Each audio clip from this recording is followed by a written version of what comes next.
Muling nakatanggap ng papuri si Fiang sa mga fans matapos nitong mapagtagumpayan ang pinapagawang task sa kanya ni Madam AI. Bilang isang taong maaasahan, ay sinubukan ni Madam ang kakayahan ni Fiang na ipunin ang mga wooden blocks na nagkalat sa sahig.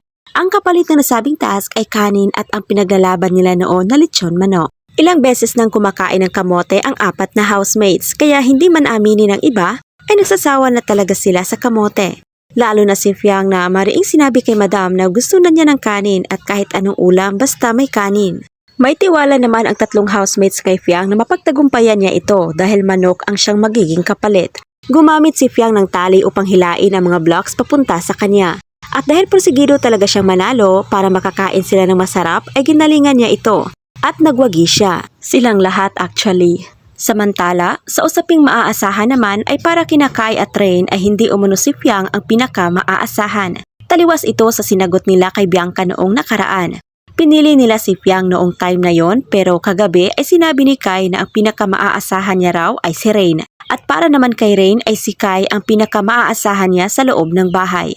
Naimbyar na muli ang mga netizens dahil tila nagsisinungaling o hindi nagpapakatotoo ang dalawang magkaibigan sa nooy pagpili nila kay Fiang bilang maaasahan.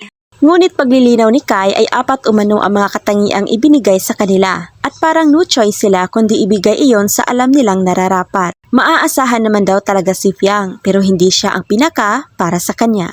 Hirit ng mga netizens ay napaka-humble umano ni Fiang.